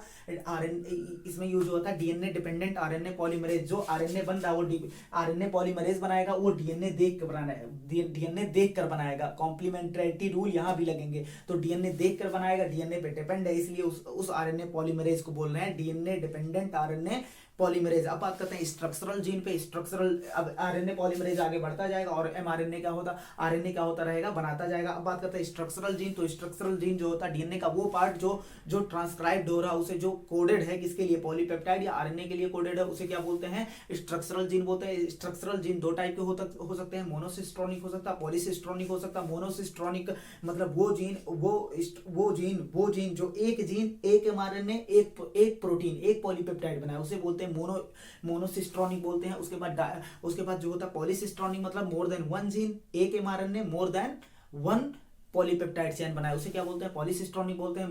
पॉलीसिस्ट्रोनिक पाया जाता है प्रोकैरियोट में, मोनोसिस्ट्रोनिक पाया जाता है यूकैरियोट में। मोनोसिस्ट्रोनिक में स्प्लिट अरेंजमेंट जीन पाया जाता है, मतलब इसमें इंट्रॉन भी पाया जाता है, एक्सॉन भी पाया जाता है, इंट्रॉन भी पाया जाता है, एक्सॉन भी पाया जाता है। लेकिन इंट्रॉन जो होता है वो क्या होता है? ये कोडेड नहीं होता, नॉन कोडिंग पार्ट होता है, जबकि एक्सॉन जो होता है वो कोडेड होता है। उसके बाद ये कोडेड होता है किसके लिए? प्रोटीन के लिए क्या होता है? कोडेड होता है। तो हम क्या करते हैं, ये जो होता है, हम अभी आरएनए जब बनाया था हमने तो क्या कर दिया था? इंट्रॉन को काट कर गायब कर देते हैं, तो मैच्योर आरएनए में इंट्रॉन नहीं दिखाई देता, जबकि मैच्योर आरएनए में क्या होता है? एक्सॉन हमें दिखाई देता है, एक्सॉन हमें क्या होता है? दिखाई देता है। अब बात करते हैं अगर हमने बात कर लिया स्ट्रक्चरल जीन पे बात कर लिया। अब बात करते हैं कि ट्रांसक्रिप्शन की बात करते हैं प्रोकैरियोट में, उसके बाद बात करेंगे ट्रांसक्रिप्शन की बात करेंगे यूकैरियोट में। ट्रांसक्रिप्शन की अगर बात करें प्रोकैरियोट में, तो प्रोकैरियोट में जो होता है 3 स्टेप में होता है। इनिशिएशन होता है, इलॉन्गेशन होता है, उसके बाद टर्मिनेशन होता है। इनिशिएशन में क्या होता है? आरएनए पॉलीमरेज आकर जुड़ता है प्रमोटर साइड से। टर्मिनेटर में क्या होता है? वो टर्मिनेट मतलब ट्रांसक्रिप्शन क्या हो जाता है? बंद हो जाता है। उसके बाद बात करते हैं कि ये जो होता है इनिशिएशन जो होता है उसमें आरएनए पॉलीमरेज को कौन एक्टिवेट करता है? उससे जाकर जुड़ता है सिग्मा फैक्टर। कौन जुड़ता है? सिग्मा फैक्टर, और आरएनए पॉलीमरेज को स्टार्ट करवा देता है। आरएनए पॉलीमरेज अब काम करने लगता है। उसके बाद बीच में इलॉन्गेशन आता है। इलॉन्गेशन मतलब अब लगातार वो हाइड्रोजन बॉन्ड को तोड़ के ऊपर की तरफ जाएगा, मतलब ये आरएनए पॉलीमरेज हाइड्रोजन बॉन्ड को तोड़ के कहां जाएगा? ऊपर की तरफ जाएगा, उसको फैला देगा, और उसके बाद वो लगातार ट्रांसक्रिप्शन करता रहेगा। तो ट्रांसक्रिप्शन इलॉन्गेशन में कौन यूज हो रहा है? केवल और केवल आरएनए पॉलीमरेज यूज हो रहा है। जबकि अब जब ये टर्मिनेटर रीजन पे पहुंच जाता है तो क्या हो जाता है? टर्मिनेटर रीजन पे जैसे ही पहुंचता है तो क्या यहां से आके रो फैक्टर जुड़ जाता है। जैसे ही रो फैक्टर जुड़ता है, आरएनए पॉलीमरेज जो एमआरएनए बन गया वो क्या हो जाते हैं? अलग हो जाते हैं। क्या हो जाते हैं? अलग हो जाते हैं। ये बात थी प्रोकैरियोट। किसकी बात थी? प्रोकैरियोट। अगर हम यूकैरियोट की बात करते हैं, किसकी बात करते हैं? यूकैरियोट की बात करते हैं। तो यूकैरियोट में जो होता है वो क्या होता है? जो एमआरएनए बनता है ना, वो एमआरएनए जो होता है, जो अभी ट्रांसक्रिप्शन एक स्ट्रैंड का ट्रांसक्रिप्शन हुआ, जो आरएनए बनता है उसे हेट्रोजीनियस न्यूक्लियर आरएनए बोलते हैं। क्यों बोलते हैं? क्योंकि इसमें एक्सॉन इंट्रॉन पाया जाता है। ये जो होता है कहाँ होता है? ये ट्रांसक्रिप्शन हो रहा है न्यूक्लियस के अंदर, न्यूक्लियोप्लास्ट में हो रहा है। उसके बाद जब ये एचएन आरएनए बन गया, एचएन आरएनए क्या होता है? अनस्टेबल होता है। अगर इसी को बाहर निकाल दिया जाए तो क्या होगा? सेल के साइटोप्लाज्म में पाए जाने वाले न्यूक्लियस को तोड़ देंगे, तो इसको अंदर ही क्या किया जाता है? इसके साथ प्रोसेसिंग की जाती है। सबसे पहले इसमें क्या किया जाता है? इसमें कैपिंग किया जाता है, एडिशन ऑफ कैप। उस कैप में जो होता है वो क्या होता है? अनयूजुअल मेथाइल गुआनोसिन ट्राइफॉस्फेट जो होता है, ये क्या करता है? इसे स्टेबिलिटी देता है। ये न्यूक्लियस से, अब ये जो आरएनए है वो न्यूक्लियस से क्या हो जाएगा? बच जाएगा। उसके बाद टेलिंग किया जाता है, टेल के साइड जोड़ा जाता है पॉली ए मतलब होता है एडिनाइलिक एसिड मतलब एडिनाइलेट, वहां जोड़ा जाता है 200 से 300 मॉलिक्यूल क्या जोड़ा जाता है? एडिनाइलिक एसिड जोड़ा जाता है। अब ये भी क्या करता है? न्यूक्लियस से इसकी रक्षा करता है। उसके बाद अगर हम बात करते हैं, अभी भी इसमें इंट्रॉन एक्सॉन है, इंट्रॉन को क्या कर दिया जाता है? काट कर निकाल दिया जाता है। इस प्रोसेस को बोलते हैं। और क्या होता है? एक्सॉन को आपस में लाइगेज द्वारा जोड़ दिया जाता है, इसे बोलते हैं स्प्लाइसिंग। अब क्या होगा? एमआरएनए पूरी तरीके से फुल्ली प्रोसेस्ड एचएनआरएनए में हमने फुल्ली प्रोसेसिंग कर दी। अब इसको बोलेंगे एमआरएनए न्यूक्लियस से निकल जाएगा और कहां चला जाएगा? एमआरएनए न्यूक्लियस से निकलकर कहां चला जाएगा? साइटोप्लाज्म में चला जाएगा। अब साइटोप्लाज्म में क्या करा देगा? ट्रांसलेशन करा देगा। अगर हम प्रोकैरियोट और यूकैरियोट में डिफरेंस की बात करें तो प्रोकैरियोट में जो होता है सिंगल पॉलीमरेज एंजाइम जो होता है तीनों आरएनए बना देता है, ट्रांसक्राइब होकर तीनों आरएनए बना देता है। जैसे जैसे कि ट्रांसक्राइब करता है तीनों आरएनए बनाता है, आरआरएनए बना देता है, एमआरएनए बना देता है, उसके बाद टीआरएनए। आरआरएनए मतलब राइबोसोमल आरएनए, एमआरएनए मतलब मैसेंजर आरएनए, टीआरएनए मतलब ट्रांसफर आरएनए। आरआरएनए का रोल होता है स्ट्रक्चरल रोल होता है, उसके बाद कैटालिटिक रोल होता है। एमआरएनए जो होता है एक्ट एज अ टेम्पलेट की तरह काम करते हैं। टीआरएनए जो होता है टेम्पलेट का जेनेटिक कोड पढ़ते हैं और अमीनो एसिड क्या करते हैं, लाते हैं। उसके बाद बात करें हम, लेकिन इसमें जो होता है यूकैरियोट में क्या होता है, इसमें जो होता है एक सिंगल पॉलीमरेज बना दिया है तीनों टाइप के आरएनए। लेकिन इसमें जो होता है यूकैरियोट में जो होता है तीन डिफरेंट टाइप के आरएनए पॉलीमरेज की जरूरत पड़ती है, तीन अलग अलग आरएनए बनाने के लिए। देखना, RNA polymerase first, RNA polymerase second, RNA polymerase third. RNA polymerase first जो होता है आरएनए को बनाता, आरआरएनए को बनाता। आरआरएनए जो होता है इसमें जो होता है इसका, अब ये क्या क्या हो सकता है, 28S भी हो सकता है, उसके बाद 18S भी हो सकता है, 5.8S भी हो सकता है। उसके बाद ये बनाते हैं, ये HNRNA को क्या करते हैं, प्रोसीड करके क्या बनाते हैं, mRNA बनाते हैं, पॉलीमरेज सेकंड। पॉलीमरेज थर्ड जो होता है, आरएनए पॉलीमरेज थर्ड जो होता है ये टीआरएनए बनाता है। टीआरएनए जैसे ये 5S RNA बनाता है। उसके बाद जो होता है ये SNRNA, स्मॉल न्यूक्लियर आरएनए बनाता है। क्या बनाता है, स्मॉल न्यूक्लियर आरएनए बनाता है। अब देखना, प्रोसेसिंग की जरूरत प्रोकैरियोट में नहीं पड़ेगी, क्योंकि प्रोकैरियोट जो है वो उसमें इंट्रॉन एक्सॉन वाला कॉन्सेप्ट नहीं पाया जाता, लेकिन इसमें प्रोसेसिंग की जरूरत, यूकैरियोट में प्रोसेसिंग मतलब स्प्लाइसिंग की जरूरत पड़ेगी। अब बात करते हैं प्रोकैरियोट। यूकैरियोट में जो होता है न्यूक्लियस में जो होता है ट्रांसक्रिप्शन होता है, उसके बाद ट्रांसलेशन साइटोप्लाज्म में होता है। लेकिन इसमें इसमें न्यूक्लियर मेम्ब्रेन पाया जाता है, प्रोकैरियोट में न्यूक्लियर मेम्ब्रेन नहीं पाया जाता। तो इसका सिस्टोल, साइटोप्लाज्म और न्यूक्लियस जो होता है सेपरेशन इसके बीच में नहीं होता, तो एक ही कंपार्टमेंट होते हैं। तो ट्रांसक्रिप्शन एंड ट्रांसलेशन यहाँ एक ही कंपार्टमेंट में होगा।